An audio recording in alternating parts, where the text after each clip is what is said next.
이제 복음이 뭔지 조금씩 보이기 시작합니까? 지금 우리는 로마서 공부를 하는 게 아니고 바울이 로마서를 통해서 전하는 복음이 무엇인지를 우리는 지금 복음을 이해하기 위해서 또 그 복음을 만나기 위해서 바로 그분이 자기 생명을 바쳐서 전하려고 했던 그 복음, 그 복음이 뭔지 그걸 우리가 지금 공부를 하고 있고, 그 바울이 자기 인생을 바치고 목숨을 바쳐서까지 이 복음을 전하려고 했던 그 사랑이 어디서 왔는지 바로 그 복음이 주는 사랑이었다는 것. 그래서 복음을 전하는 사람은 복음으로부터 그 힘이 와야 합니다. 그래서 나의 복음과 하는, 나의 복음을 전하고 있다 하는 것이 참 중요하고요.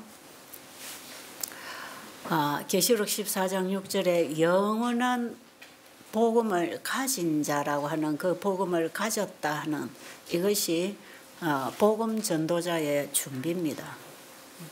복음을 전하기 위한 사람은 복음을 가지고 나가야 되고, 그 복음은 나의 복음이어야 한다 이 말이에요. 그래서 나의 복음을 가지고 가는 사람은 삶과 함께 가는 것입니다. 왜? 그 복음이 만들어낸 삶이 있고, 복음이 만들어낸 품성이 있고, 복음이 만들어낸 말이 있어요. 자기 언어가 있죠. 성경을 읽어서 그대로 옮겨서 설교를 하는 게 아니고, 그 복음을 가진 자는 그 복음이 주는 자기 언어가 있습니다.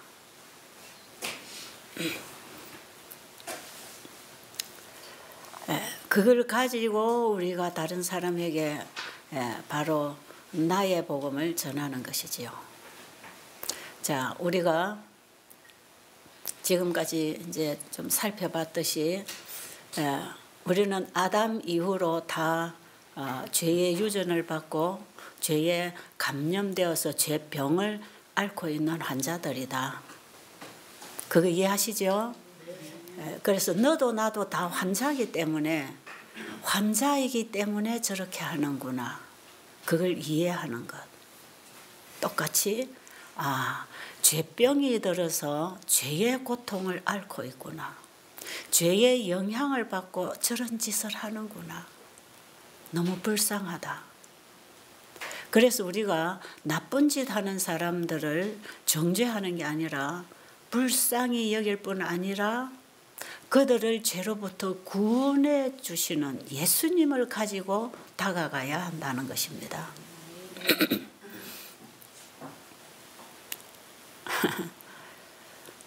여기 우리 중에 지금 남편을 의심하는 병을 앓았던 자매가 있어요. 의부증이랍니다. 그걸. 그 병을 가지고 남편을 무척 괴롭혔답니다. 남편 옴삭달삭도 못하게 하니까요. 자다가 화장실만 가도 아직 화장실 가서 카톡으로 누구하고 또 연락하려고 화장실 가서 뭐하지? 그럴 만큼 24시간 잠자지 않는 시간은 남편만 따라다니던 여인이 저한테 한번 전화가 와서 상담할 때 나 이게 너무 싫어요 그러고 울었어요. 왜 내가 남편만 따라다녀야 돼요? 근데 눈만 뜨면 자기 온 정신이 남편만 따라다닌대요. 지금은 어디 가서 뭐 할까? 어떤 여자하고 만나고 있나? 이런 거. 그러니까 남편이 어떤 때는 죽이고 싶도록 믿고 괘씸하고 분노가 일고 스스로 혼자서. 그럴 때에 그 남편이 얼마나 힘들었을까. 정말 그 남편은 좋은 남편이거든요. 그래서 제가 어저께 물어봤어요. 아내가 그럴 때에 어떠했느냐, 짜증나지 않았느냐. 물론 짜증날 때도 있겠지만 그게 병인데 어떡하겠습니까? 그게 병인데 어떡하겠어요? 여러분, 오늘날 우리는 이 죄로부터 공격받은 수많은 병들을 가지고 삽니다. 그런데 우리가 그런 상대를 볼 때에 저게 병에 걸렸구나. 저 사람이 우울증에 걸렸구나. 저 사람이 암병에 걸렸구나. 저 사람 정신과 질환이 있구나. 저 사람이 유전적인 죄병이 있구나. 이기적이고 탐욕적이고 사기성이 있는 이런 유전적인 죄병을 가지고 이렇게 사람을 속이고 취하고 있구나. 상대방이 하고 있는 그 모든 것들이 병적 증상이라는 것을 우리가 이해하게 되면 그 영혼이 이해가 되겠죠. 불쌍히 여기죠. 저 사람이 나쁜 사람이 아니라 저 병 때문에 저 병이 나타나고 있구나. 그게 참 중요하겠죠. 여러분, 우리가 알 것을 바로 알고 나면 많은 문제가 해결돼요. 지금 제가 뭐 건강기별을 중심으로 얘기를 안 하고 있지만 이 복음기별이 곧 건강기별입니다. 이걸 우리가 알아버리면 원수될 사람이 없어요. 미워할 사람이 없어요. 원망하고 억울해서 원수를 갚고 싶은 마음이 없지요. 그래서 우리는 죄를 유전받아서 가만히 있어도 죄 나무가 나온다 이 말이에요. 죄의 행동을 하고 있다 이 말이죠. 우리는 이런 죄인이기 때문에 하나님의 사랑의 율법을 지켜서 의롭게 될 수 없다. 이것을 바울이 그분이 전하는 모든 복음에 그게 따라갑니다. 특히 이거 강하게 이제 이야기하는 게 갈라디아서고요. 자, 이 복음과 율법의 관계에 대해서 참 선명하게 얘기하고 있어요. 여러분, 우리가 지금 로마서만 가지고 집중적으로 연구를 못하는 게 이거 하려면요 시간 상당히 많이 걸려야 됩니다. 로마서 하나만 봐가지고는 안 되기 때문에 그렇습니다. 그래서 바울이 전하는 복음, 전체적인 복음의 핵심이 뭔가 이걸 지금 얘기하고 나가는 것인데요. 자, 우리가 이번에 로마서에서 간단하게 우리가 좀 간추려서 이제 요약해서 이해를 한다면 우리 인간은 다 악하다. 우리는 다 죄로 유전되어 나왔고 죄로 잉태되어서 죄범벅이 되어서 사망할 수밖에 없는 죄의 세포를 육신을 가지고 태어났습니다. 그래서 우리는 죽음으로 가는 삶을 살고 있는 것입니다. 그래서 여러분, 내가 뭘 회개하지 더듬어 찾아보세요. 다 찾아내지 못합니다. 그 덩어리 자체가 죄인데 뭐 살인을 안 했으니까 죄인이 아니고 내가 옛날에 살인했구나. 내가 옛날에 거짓말했구나. 내가 옛날 학교 다닐 때 연필 하나를 훔쳤구나. 그런 거 찾아내서 회개하라는 게 아니거든요. 내 자체가 죄인이라는 걸 가르쳐 줍니다. 성경은 그걸 가르쳐 줘요. 그러니까 이 죄인은 예수 그리스도만이 유일하게 희망이다 말이에요. 그리고 예수님은 의인을 구하러 오지 않고 죄인을 구하러 왔다는 거에 여러분 희망을 가지시기 바랍니다. 자, 이제 여러분 좀 구원을 잡으세요. 그저 주신 은혜의 선물을 잡을 때 우리가 변화돼서 계명도 지키는 것이지 예수도 믿는 것이지 주신 구원을 붙잡지 않는데 우리가 어떻게 믿음으로 말미암아 살겠습니까? 그 믿음도 예수 안에서 오는 것이거든요. 주신 복음. 그래서 그 주신 복음을 받아들일 때 우리가 예수 안에서 이제 그 예수 안에 있는 믿음으로 우리가 살아가는 것인데 그 복음을 이해하기 위해서 우리가 성경을 공부해야 되는 것이죠. 그렇죠? 그래서 우리가 성경에서 이 복음을 만나야 합니다. 성경을 공부를 하되 이 보화를 발견하기까지 성경을 연구해야 되고 이 복음을 발견하면 자기 모든 소유를 팔아서 이 복음을 사게 되는 가치를 보게 되기 때문에 그 복음을 가지게 되는 것입니다. 자, 그러면 우리는 어쩔 수 없는 죄인이고 아담이 죄지은 죄와 같은 동일한 죄를 짓지 않은 우리도 다 그 죄를 지었다고 하는 이런 본성적인 죄인을 얘기하고 난 다음에 이제 어떻게 이 죄인이 의인 될 것인가, 어떻게 하나님의 자녀가 될 것인가, 어떻게 그리스도와 함께한 후사로서 영원히 하나님의 자녀로 살 수 있는 의인으로 변할 것인가. 그게 이제 6장에서부터 나온다 그랬죠. 6장 3절서부터 이제 내가 그리스도와 함께 죽고 그리스도와 함께 부활하는 이것이 거듭나는 경험이고, 이것이 칭의를 경험하는 것이고, 바로 내 안에 주인이 바뀌는 얘기고, 옛 사람은 죽고 새 생명 가운데서 거듭난 새 사람이 하나 탄생하는 얘기고, 우리는 태어나면서부터 죄를 가지고 나온 죄인이기 때문에 우리가 새 생명을 받고 다시 태어나지 아니하면 희망 없다 이 말이에요. 그 얘기를 로마서 6장 마지막 절까지 하고, 그걸 반복해서 7장 1절에서부터 또 얘기를 해나갑니다. 7장 후반부에 가서 이제 조금 우리가 이해하기 힘든 얘기가 나오는데, 그건 제가 다음 시간에 얘기를 해야 되겠고요. 왜냐하면 그걸 이해하려면 바로 로마서 7장의 바울의 그 갈등은 이거는 뭐냐. 로마서 6장에서 우리가 그리스도 안에서 죽고 그분 안에서 우리가 의의 종으로 살면서 8장에 넘어가면 그 영으로 인도함을 받아 우리가 하나님의 자녀가 되는 얘기를 계속 하는데, 왜 7장 14절 이후로는 사도 바울이 계속 자기가 넘어지고 죄에 공격당하는 얘기는 또 왜 하는가. 이 부분에 있어서 우리가 이제 많은 논란이 있기 때문에 이건 나중에 우리가 말씀으로 연결해서 이해를 해야 되기 때문에 제가 이 시간에는 이 부분을 다루지 않고 다음 시간에 하도록 하겠습니다. 자, 그러면 지금 이 시간에 제가 말씀드리고 싶은 것은, 일단 우리는 복음을 만나야 된다는 것입니다. 그렇죠?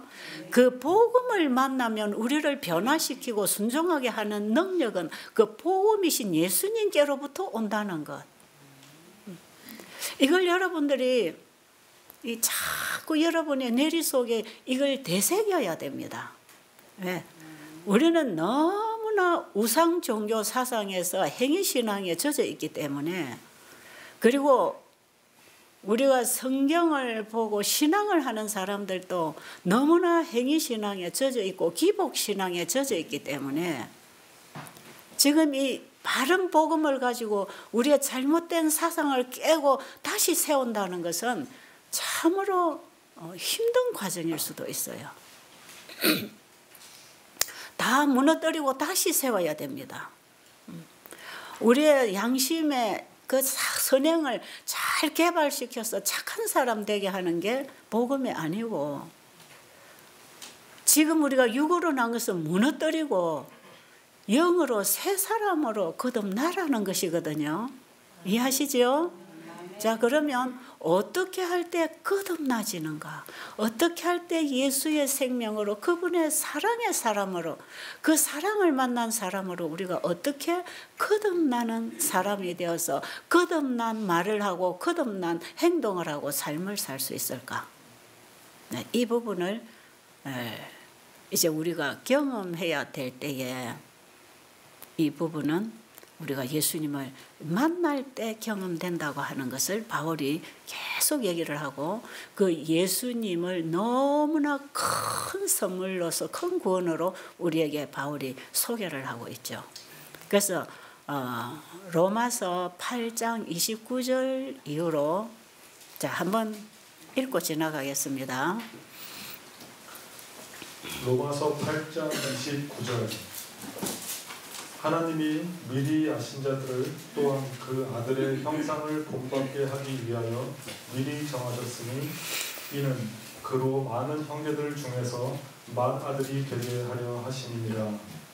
또 미리 정하신 그들을 또한 부르시고, 부르신 그들을 또한 의롭다 하시고, 의롭다 하신 그들을 또한 영화롭게 하셨느니라. 그런즉 이 일에 대하여 우리가 무슨 말 하리요? 만일 하나님이 우리를 위하시면 누가 우리를 대적하리요? 자기 아들을 아끼지 아니하시고 우리 모든 사람을 위하여 내주시니가 어찌 그 아들과 함께 모든 것을 우리에게 주시지 아니하겠느냐. 자, 이 말씀 속에 복음 전체가 포함되어 있습니다. 하나님이 아들을 우리에게 주실 때에 아들까지도 우리에게 주셨다면 그 아들과 함께 우리에게 무엇을 아끼겠느냐. 여러분, 하나님께는 아들이 더 소중하겠어요? 이 우주 세상이 더 소중하겠어요? 네? 아들이 더 소중합니다. 하나님께서 자기에게 하나밖에 없는 자기와 같은 자기의 분신인 자기 생명과 하나인 그 아들을 우리에게 주실 때 하나님은 자기 자신을 다 준 것이거든요. 아브라함이 자기 아들 이삭을 제단에 드릴 때 아브라함은 자기 자신이 같이 간 것입니다. 그게 왜?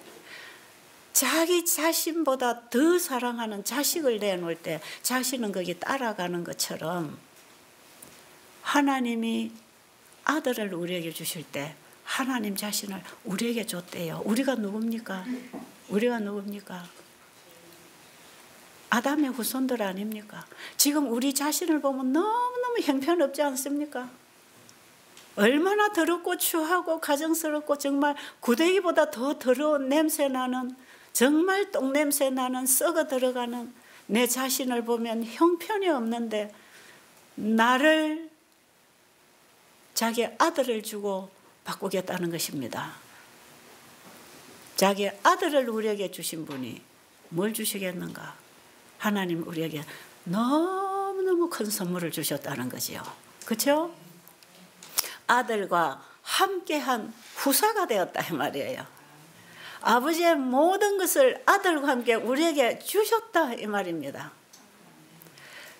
그런데 하나님이 그 아들을 우리에게 주실 때 아들의 형상을 본받게 하기 위하여, 그럼 우리에게 뭘 주셨다는 겁니까? 아들의 형상을 우리에게 주셨다. 아들의 형상이 뭐지요? 예? 그분의 품성, 하나님과 같은 사랑, 신성의 사랑입니다. 신성에만 속하는 사랑. 우리 육신에 속한 우리가 가지고 있는 이런 이기적인 사랑 말고 무한히 이타적인 신성에 속한 그 사랑, 그걸 본받게, 그걸 우리가 받도록 하기 위해서 하나님이 아들을 우리에게 보내시고 우리를 부르시고 29절에 부르신 그들을 의롭다 하시고 의롭다 하신 그들을 영화롭게 하리라가 아니고 영화롭게 하셨나니라. 구원은 과거에 이미 다 이루어 놓으신 구원을 우리에게 주신다는 것이죠. 여기 로마서 8장 29절과 30절에 바울이 전하려고 하는 모든 복음이 그 속에 다 들어있어요. 부르신 것들을 의롭다 하시고 의롭다 하신 것들을 영화롭게 하시고, 자, 그분이 우리를 부르실 때 그 부름에 응함으로 그분이 주신 의를 받음으로 의롭게 되는 것입니다. 의롭게 된 그들은 의로운 삶을 사는 것입니다. 그게 성화지요. 칭의와 성화가 같이 가지요. 이렇게 칭의와 성화가 이루어진 그들을 영화롭게가 뭡니까? 영화롭게. 우리를 영화롭게 하셨다는 것이죠. 그러니까 그분은 이미 우리 죄를 다 도말하셨습니다. 그분이 우리 죄를 다 도말하셨으니 히브리서에도 보면 우리 죄를 다 도말하셨다고 기록이 되어 있어요. 그 도말하신 그 도말함을 믿음으로 받을 때 우리 안에서 도말이 되겠다는 것입니다.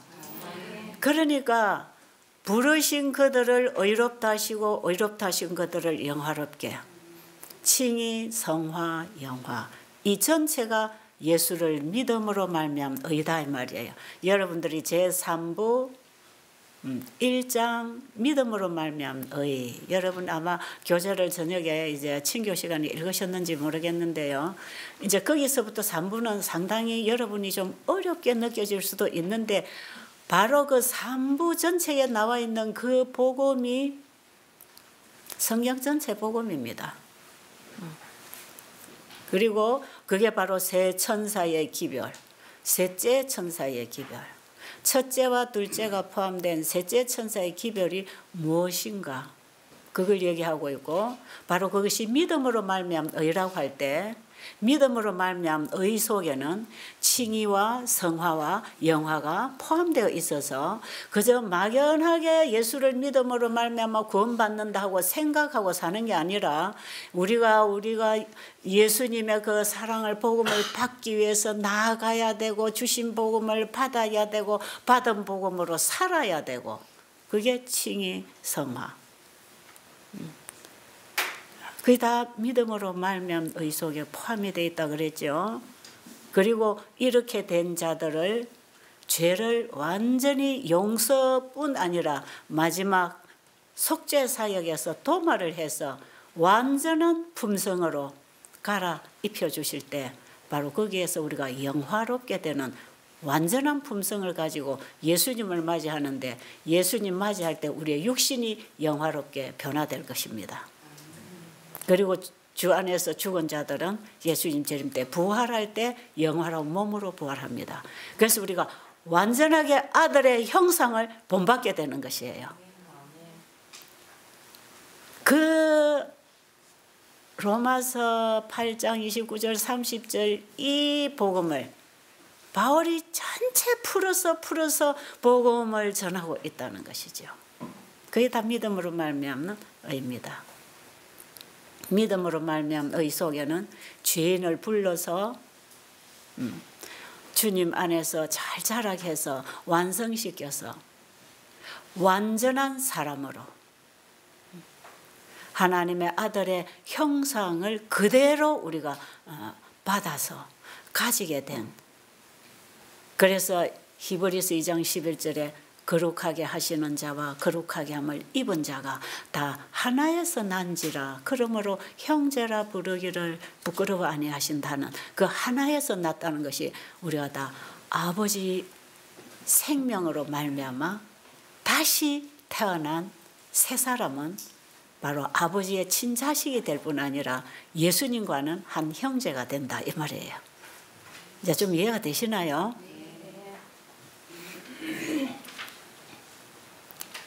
자, 그런데 이 복음을 일단 우리가 만나는 게 중요하잖아요. 예. 그래서 복음을 여러분이 만나도록 하려고 복음을 전해주는 것입니다. 그렇죠? 근데 그 복음을 붙잡고 가는 것은 이제 여러분들이 할 일이죠. 여러분들이 이곳까지 인도함을 받고 어쨌든 성령의 역사를 통해서 누구의 권유를 통해서 여러분이 이곳까지 오셨다면 일단 여러분이 그 복음을 잡을 수 있도록 복음을 들을 수 있는 기회를 가진 것입니다. 여러분들이 이제는 알려고 하고 정말 붙잡으려고 여러분의 마음을 열 때에 여러분의 마음이 나가서 잡아올 것이기 때문에. 자, 제가 이사야 53장에서 예수님 만나는 경험했다 그랬죠. 그 예수님 만났다는 경험이 뭔가 그게 보니까요 이제 이 거듭나는 경험이더라 하는 것을 제가 이제 알게 됐죠. 왜냐하면 그 이후에 제 마음에 제 생각에 제 가치관에 제 인생관에 완전한 변화가 일어났기 때문에. 그런데 저는 이사야 53장 요한복음 3장 16절 우리가 너무나 많이 다루는 성경절이고 듣고 외우는 성경절이거든요. 그런데 그가 십자가에 죽으심은 나를 대신하여 죽으셨다는 것, 이 사실을 깨닫게 될 때 그것을 사실로 믿었을 때 그 믿음이 예수님을 내 마음에 영접했어요. 그렇게 될까요? 제가 그 예수님을 만나기 전에 갈등했다 그랬죠. 그리고 다니엘 공부하면서 성경이 사실이라는 거 깨달았다 그랬죠. 그리고 창세기 1장에서 창조주가 어떤 분인지를 알았고 그분이 계신다는 걸 알았고 그분의 말씀은 사실이고 그대로 이루어진다는 것. 그 말씀을 믿을 때 그것이 현실이 된다는 것. 그 말씀을 믿음으로 받아들일 때 그 말씀이 나를 통하여 성취된다는 것. 이것을 제가 창세기 1장에서 창조의 복음을 깨달은 이후에 성경을 보는 마음 자세가 달라지고 이해가 달라질 때에 그동안에 숱하게 읽고 외웠던 이사야 53장에 나를 위하여 십자가에 죽으신 그 예수님이 믿어지더라 이 말이에요. 그저 세상의 구주로가 아니라 나를 대신하여 그분이 죽으셨다는 것. 그 사실을 제가 믿는 순간에 예수님을 사랑하게 됐죠. 여러분, 예수님을 믿고 산다는 것은 예수님을 사랑하고 산다는 것하고 같은 말입니다. 자, 예수님을 믿음으로 말미암아 내 안에 들어오실 때에는 사랑으로 임하십니다. 무슨 사랑이지요? 내가 죽어야 되는데 어찌 나 대신 당신이 죽었습니까? 그리고 내가 죄로 인해서 잃어버린 정말 이 죄 때문에 희망이 없고 좌절에 빠져있던 나를 나 대신 죽으시고 내가 원하는 그 하늘을 나에게 주시다니요. 감사할까요? 감격할까요? 이 사실을 알고 어찌 감격하지 않을 수 있을까요? 여러분, 상대방이 나에게 선물을 줄 때에 그 선물의 가치가 얼마짜리냐에 따라서 반응도 달라질 수 있겠죠. 그럴까요? 누가 나한테 물 한 잔 떠다 주면 감사합니다 하는 정도로 반응할 수 있어요. 내가 수십억의 빚에 찌들려서 인생이 좌절되어 있을 때 누군가가 당신의 빚을 내가 갚았습니다 하면 어떨까요? 어떨까요? 물 한 잔 떠다 준 사람에게 주는 반응이 나올까요? 아니죠. 내 인생을 다시 살도록 찾아준 사람. 그렇죠? 이 빚 때문에 짓눌려서 내 인생이 좌절되고 희망이 없고 벌어도 평생 벌어도 빚 갚다가 그것도 못 갚아서 쪼들리고 살아야 되는 그 인생, 좌절된 인생 앞에 당신 빚 내가 다 갚았어요. 열심히 일어나서 이제 사세요. 열심히 사세요. 할 때 그분에게 찬물 한 잔 떠다 준 사람 중 고맙습니다 하고 끝날 수 있을까요? 자기의 남아있는 인생을 다해서 보답하고 싶겠지요. 바로 그게 우리 사람의 마음이죠. 그 사랑을 받은 것만큼 반응할 줄 알도록 하나님이 창조해 놓으셨어요. 그런데 왜 우리가 하나님 사랑에 반응을 못합니까? 하나님에 대하여 오해를 시켜놔서 우리가 하나님을 바로 알지 못해서 그분을 사랑하지 못하고 반응하지 못하고 있는 것이거든요. 그래서 하나님은 성경을 통해서 하나님이 누군지를 우리에게 세세하게 다 풀어서 가르쳐주고 계시건만 사단은 끊임없이 교회 안에 들어와서 복음을 전하는 입술을 통해서도 하나님을 잘못 전하고 오해시키고 있다면 그 사단이 승리하는 거죠. 그래서 우리가 성경으로 직접 들어가서 성령을 통하여 이제 공부해야 합니다. 너무나 오류와 거짓이 많이 지금 가르쳐지고 복음의 정로에서 이탈되도록 사단이 속이는 자를 교단에 세워서 가르치는 일들이 지금 비일비재하게 일어나고 있기 때문에 여러분 병 걸리면 하나님 벌 줬다 그러지요. 여러분 하나님께 뭐 잘하면 복 받는다 그러지요.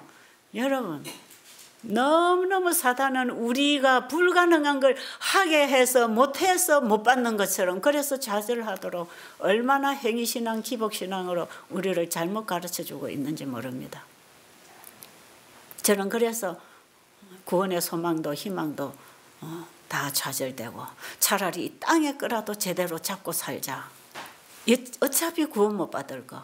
땅에 거라도 제대로 잡고 살려면 내가 세상의 법칙대로 돌아가야 세상에서 잘 사는 것이지 하늘에 보이지도 않고 잡히지도 않는 걸 따라가려다가 세상도 놓치고 하늘도 놓치는 어리석은 인생을 살 수는 없구나. 그래서 제가 중간에 신앙을 포기하려고 했지 않습니까? 그런데 그 갈급한 심령에 하나님이 이끌어 주신 그 인도하심에서 제가 예수님을 만나게 됐다 이 말이에요. 그분은 끊임없이 성령을 통해서 저를 부르고 계셨다는 것을 제가 알게 됐습니다.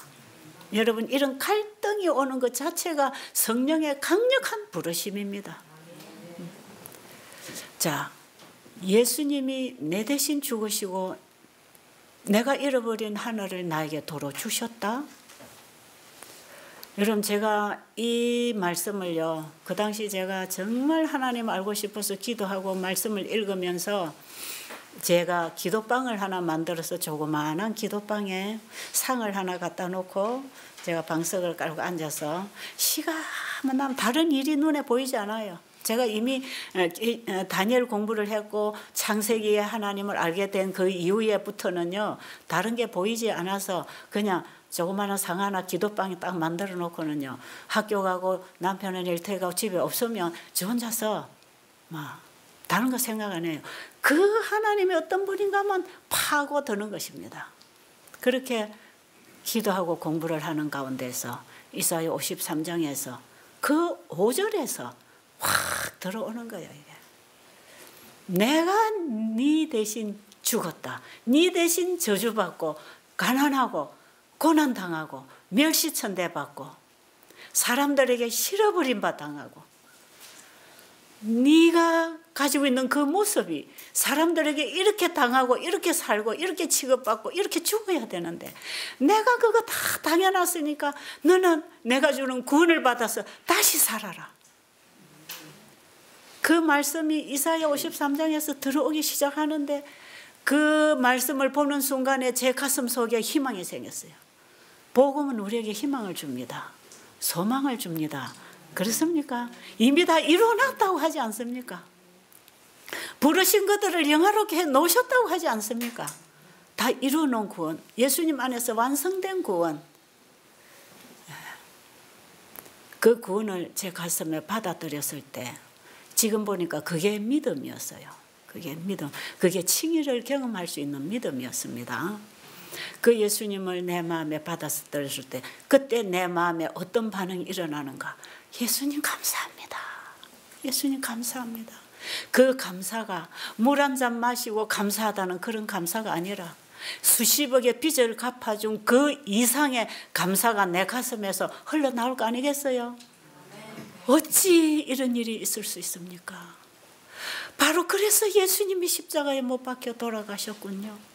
나는 이게 역사적으로 성경적으로 그냥 이게 사실적으로만 알았던 것이 이게 이제는 내 가슴에 와서 경험적으로 이게 딱 가르쳐 주니까요, 내 마음이 완전히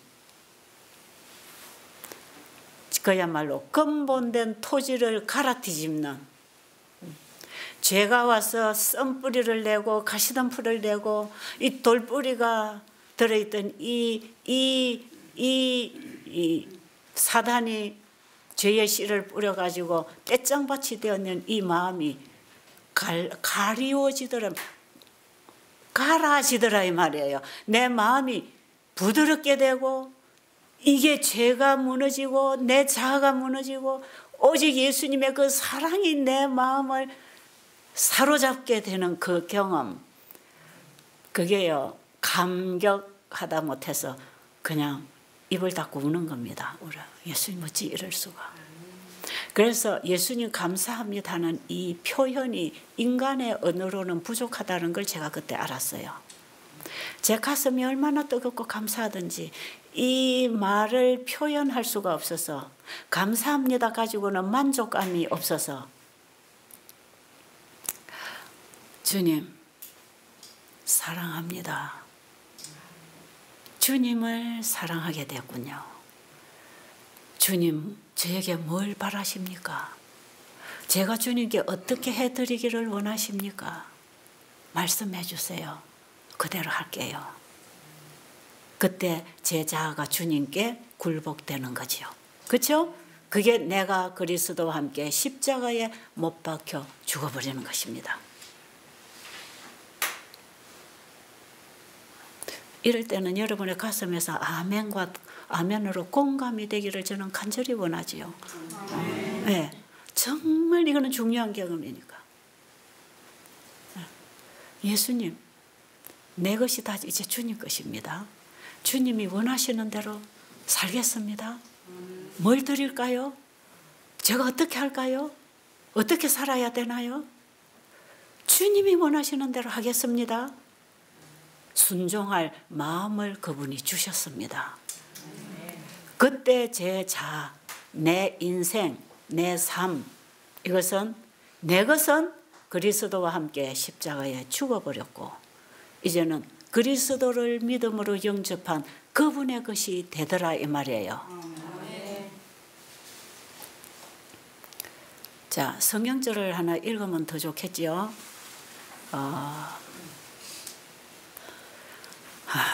베드로전서 3장 18절.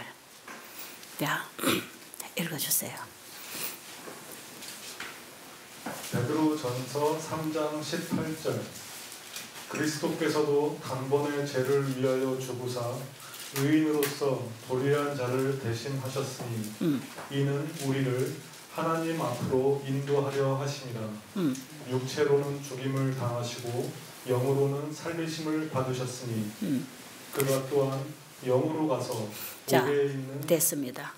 자, 그 옥에 우리 안에 그분이 이제 오시는 얘기죠. 그 처음에 다시 한번 읽어줘 보세요. 18절 상단에 그리스도께서 단번에 죄를 위하여 죽으사 네. 의인으로서 불의한 자를 대신하셨습니다. 의인으로서 누구를 대신했다고요? 불의한 자가 누굽니까? 우리가 아니고 납니다. 불의한 나를 위하여 대신 죽어사. 그렇죠? 그분이 육신으로 이 땅에 오신 이유는 불의한 우리를 위하여 죽기 위해서 육신으로 오셨습니다.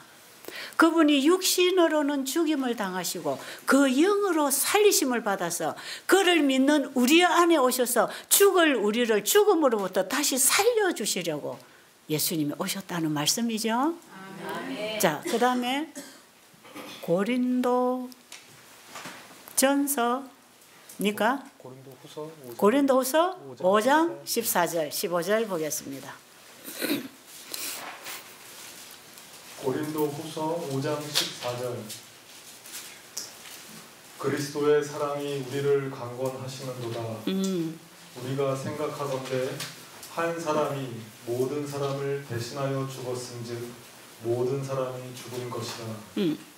그가 모든 사람을 대신하여 죽으심은 살아있는 자들로 하여금 다시는 그들 자신을 위하여 살지 않고 오직 그들을 대신하여 죽었다가 다시 살아나신 이를 위하여 살게 하려 함이라. 예, 살게 하려 하심이라. 자, 이제 내가 네 대신 죽었으니까 너는 나를 위해 살아야 된다 이렇게 말씀하시는 게 아니고 어떻게 하셨어요? 살게 하려고. 이제는 나를 위해 살지 않고 나를 위하여 죽었다가 다시 사신 그분을 위하여 살게 하려 함이라. 자, 로마서 6장 3절 이후로 이제 우리가 새 생명 가운데서 행하게 하기 위해서 우리의 의지를 하나님께 의의 병기로 들여서 죄의 종으로가 아니라 의의 종으로 살도록 해 주시려고 예수님이 나를 대신하여 죽으셨고 그분의 죽으심에 내가 함께 죽을 때 그분이 내 안에 오셔서 그분과 함께 살게 해주겠다 이 말이에요. 자, 같은 얘기를 지금 계속 반복하고 있는 거 아시죠? 자, 고린도서 5장 14절에 보면 지금 이 큰 복음을 만난 바울이 이 사랑이 우리를 강건하여 이렇게 해주겠다 이 말이에요. 자, 저는 그 말씀 속에서 정확하게 33년 전입니다. 왜 제가 이 날 횟수를 기억하냐 하면 제가 이 예수님을 만난 그 이후에 제 삶이 바로 의료 선교사의 삶으로 베델 수양원의 기초가 낮았기 때문에 그렇습니다. 그래서 여러분 베델하는 이것은요 내가 예수님을 만난 기념비라 했죠.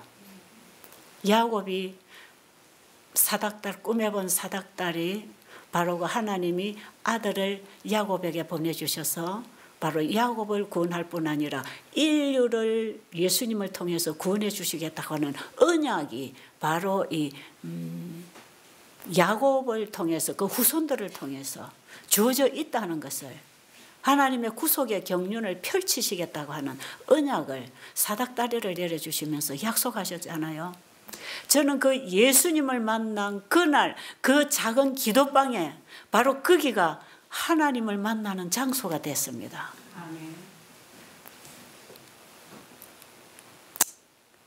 그때 저는 제가 그분의 사랑에 사로잡히는 경험이 뭔지를 알았고, 내 전체를 그분에게 드릴 때 이제는 나를 위해 살지 않고 주님을 위해 살겠습니다 한 이후에, 그 다음에 마태복음 25장 31절 이후로 배고픈 자를 먹이고 병든 자를 돌아보고 옥에 갇힌 자를 돌봐라. 그들에게 하는 것, 지극히 작은 자 하나에게 한 것이 곧 나에게 한 것이니라는 그 말씀을 붙잡고 내 집이 베델이 됐다 이 말이에요. 하나님의 집이 됐어요. 내 집이 하나님의 집이 됐어요. 내가 예수님을 만난 그 기념비가 바로 베델입니다. 베델. 왜 베델 수양원이냐? 왜 이걸 베델이라고 이름을 붙였느냐? 사실 이 베델은 제 신앙하고 연결되어 있는 이름이에요. 그냥 성경에 있는 이름을 따다가 그냥 붙인 게 아닙니다, 여러분. 그래서 그때 이후로 내 집은 베델이 되었고, 내 집에 오는 사람들은 하늘 가는 문이신 예수님을 만나도록 저는 그 복음을 전하게 된 것이지요. 상당한 의미가 제 개인에게는 있습니다. 그래서 제가 예수님을 만난 경험하고 이 베델에 시작하고, 그래서 제 가정방 안방 한방에서부터 바로 영혼을 받아들이면서 바로 이건 내 집이 아니고 아버지의 집입니다. 이제 내가 가진 모든 것은 아버지의 것입니다. 내 인생은 내 인생이 아니고 이제 주님의 인생입니다. 주님이 나를 쓰십시오. 내가 가진 것 주님이 사용하십시오.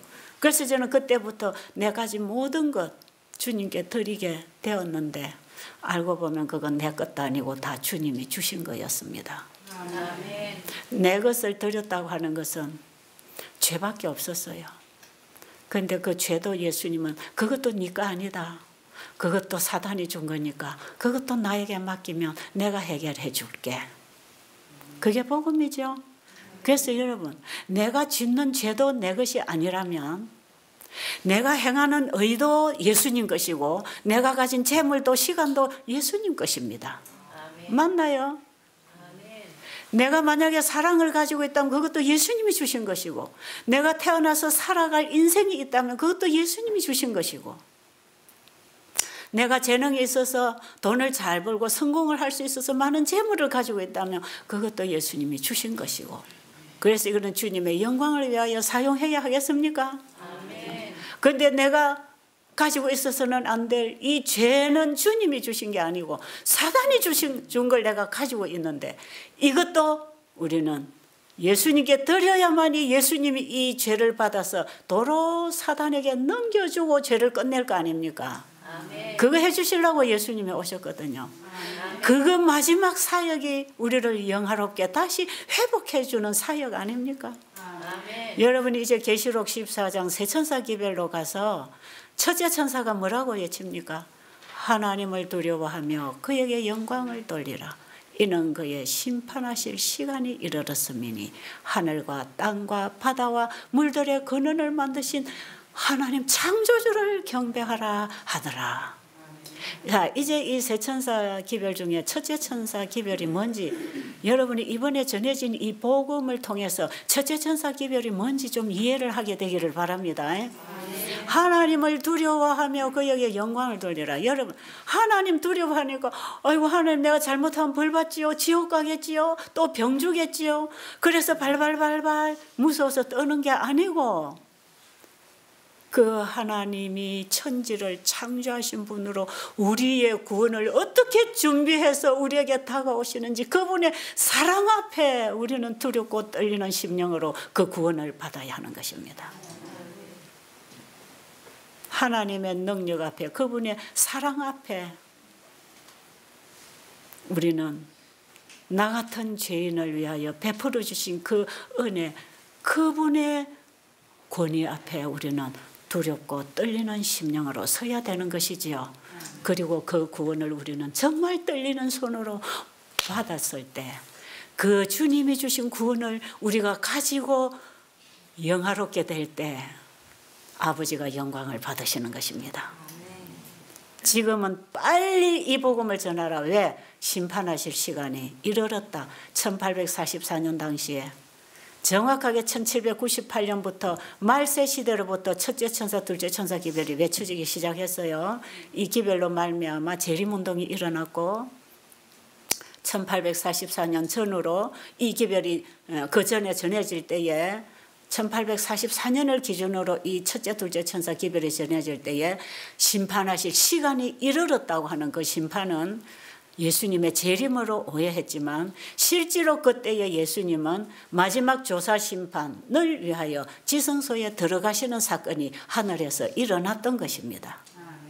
자, 이런 얘기는 알아들을 수 없는 분들이 있을 거기 때문에 제가 나중에 다시 설명을 조금 더 보충하도록 하고요.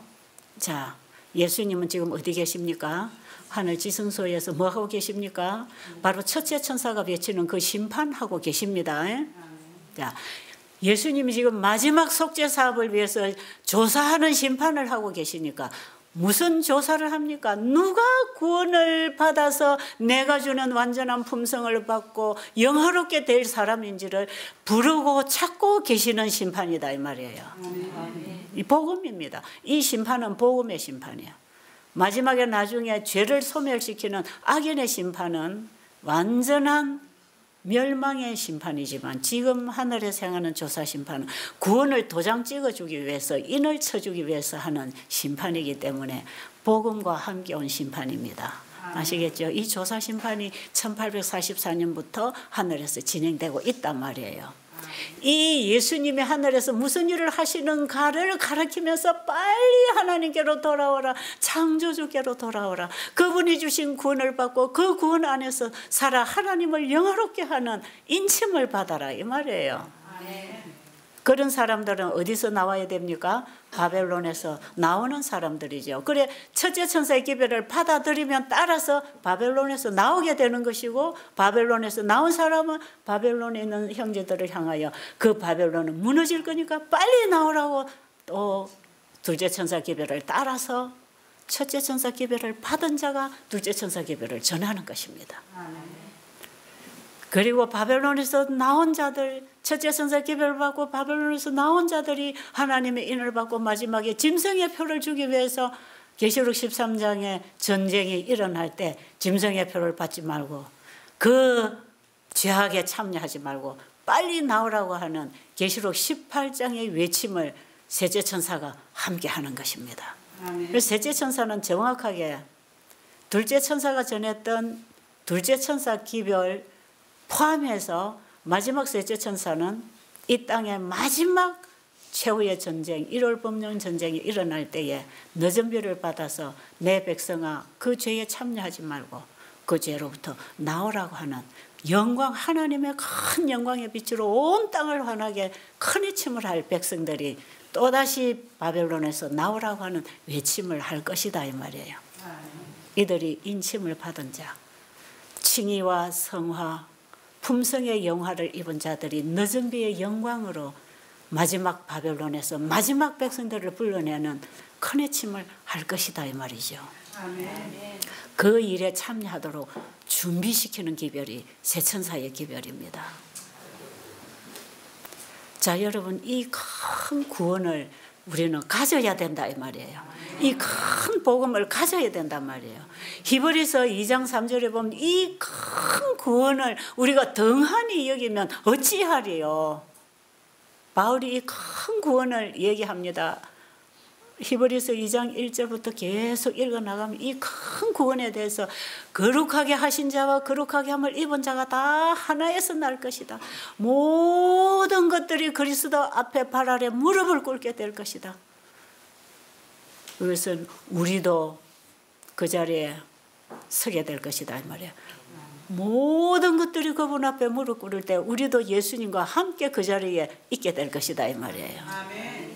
거룩하게 하신 자와 거룩하게 함을 입은 자가 하나에서 나서 형제가 되어서 예수 그리스도께서 이기고 아버지 보좌 우편에 앉은 것처럼 우리를 이기게 해서 아버지 보좌 우편에 함께 앉게 해주겠다고 약속하셨지 않습니까? 요한계시록 2장 3장에 7 교회에 보내는 기별에 교회마다 이기는 자에게는 계속해서 보상을 약속하셨잖아요. 그 이기는 이김이 뭡니까? 이기는 이김이 요한일서 5장 1절로 4절 5절까지 읽어보면 그 이기는 이김이 어디서 오는 겁니까? 요한일서 5장 1절부터 거듭나는 얘기 나온다고 했지요. 예수를 그리스도로 믿을 때 우리는 위로부터 난나니 하나님께로부터 난 자는 하나님께로부터 난 자를 사랑하게 된다. 이 사랑은 계명을 지키는 것이고 이 사랑이야말로 세상을 이기는 이김이라고 그랬죠. 세상을 이긴 이김은 이기시니 우리의 믿음이라. 그 믿음이 뭡니까? 예수를 영접한 그 거듭난 사랑의 힘으로 우리는 죄를 이기고 벗어날 수 있다 이 말이에요. 결국은 그 계명을 지키는 자가 세상을 이기는 자들입니다. 예수님이 율법을 지켜 순종함으로 세상을 이기고 사단의 머리를 깬 것처럼 우리를 이기게 해주기 위하여 그분이 이기셨다 이 말이죠. 자, 이런 복음이라는 거죠. 이런 복음. 이제 여러분들이 이 복음의 핵심을 잡고 이제 말씀을 연구하기 시작하면 성경이 잘 보입니다. 이제 성경이 여기저기서 자꾸 보여요. 지금 밖에서 이 오지 못하고 강의를 듣는 사람이 이 강의를 들으면서 도서실에 가가지고 성경을 공부하고 있답니다. 지금. 이 말씀을 지금 갈라디아서 에베소서를 펴고 이 복음서를 지금 공부를 하는데 눈물이 줄줄 하고 지금 공부를 하고 있다고 연락이 왔어요. 여러분 공부하시기 바랍니다. 이 복음이 우리를 송두리째 사로잡아서 하나님의 일꾼으로 살도록 만들어 줄 것입니다. 이것이 성령의 힘으로 외치는 기별입니다. 세천사의 기별은 큰 음성으로 외치지요. 세천사의 기별은 성령의 힘으로 외쳐지는 것입니다. 내 힘이 아니에요. 복음과 함께 온 그분의 힘입니다. 그 힘이 우리를 복음을 증거하게 할 때에 끊임없는 지속적인 힘을 얻는다 그랬어요. 이 세천사 기별은요 지속적인 힘을 불어넣어 준다 그랬어요.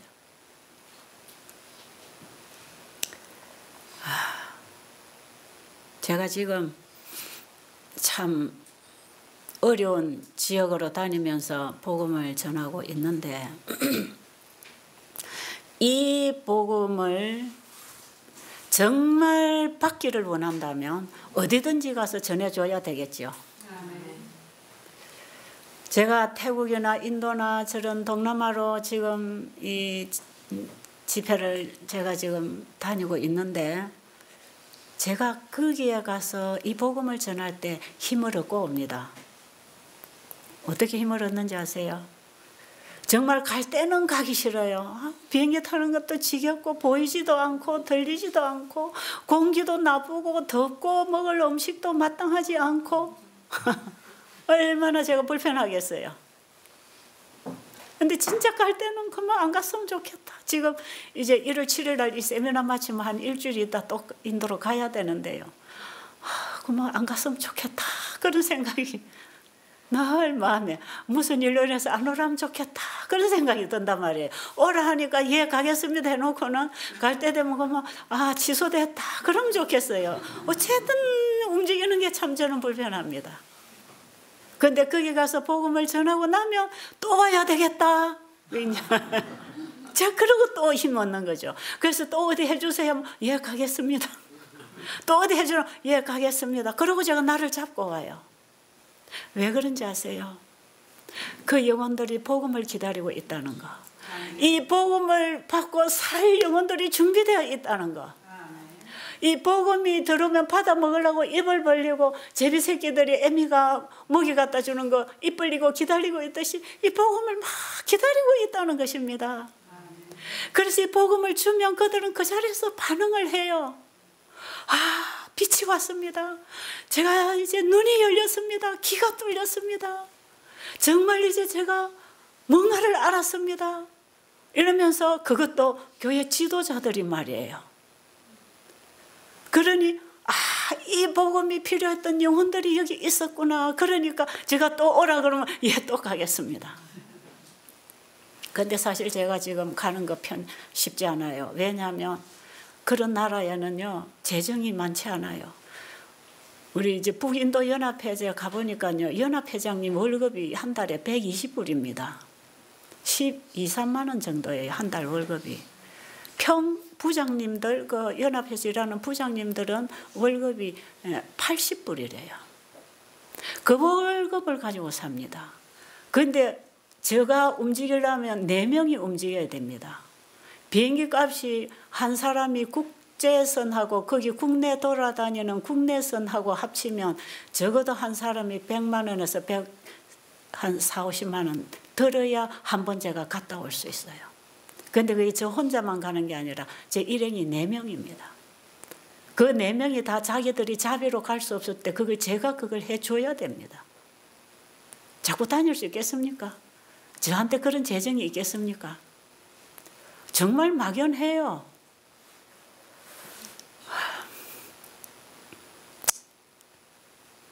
그런데도 저는 오라 하면 예, 대답하고 오죠. 왜요?